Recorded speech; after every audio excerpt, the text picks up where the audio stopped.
দেখো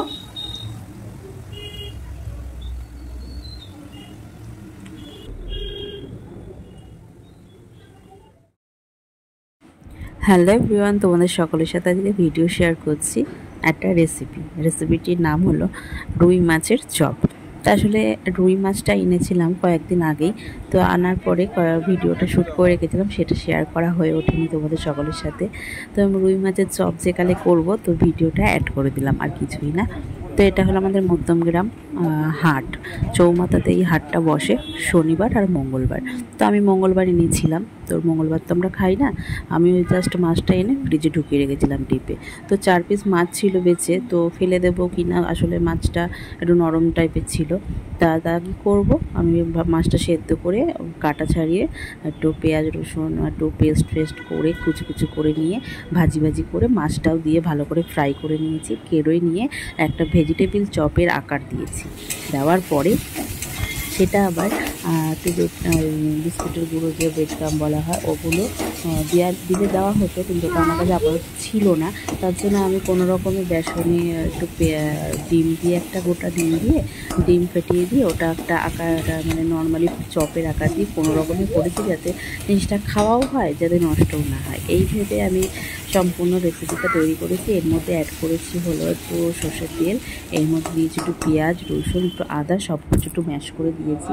দিয়ে ভালো করে একটু মাখা করে ভালো করে ফ্রাই করে নিয়েছি। নেওয়ার পরে একটু বেসনও দিয়ে দিয়েছি। দেওয়ার পরে এরকম ভেজে উঠিয়ে একটা ভেজিটেবিল চপের আকার দিয়ে, তারপরে বেসনের মধ্যে নুন হলুদ দিয়ে, আর এর মধ্যে দিয়েছি হলো একটুখানি ম্যাগি মশলা অ্যাড করে, যাতে টেস্টটা একটু বেটার আসে, আর কিছুই না। তারপরে এরকম দেখো চপের আকার কোনো রকমই ভেজে নিয়েছি, যাতে খাবারটা খাওয়া যায়, মানে খেতে, মানে খাওয়ার মতন খাওয়ার হলেই হলো, এরকম ব্যাপারটা মেনলি। আরও আসলে কি হয়েছে, আগে একবার করেছি, করার পরে এই 4 পিসের মতন ছিল, তখন ভিডিওটা শ্যুট করতে পেরেছি, কারণ সন্ধ্যাবেলার টিফিন হিসেবে এটা খাওয়াও হলো। আজকে চাও বসিয়েছিলাম, তাড়াহুড়ো করছিলাম, কারণ ঘরে একটা জিনিস তৈরি করলে দেখবে দুটোর জায়গায় 4টে খাওয়া যায়, আর এদিকে করতেও অনেকটা কিন্তু সময় লাগে। তো সেই ব্যাপার, আর কিছু না। কয়েকটা ছবি তুলেছি, সেটাও তোমাদের সকলের সাথে শেয়ার করলাম।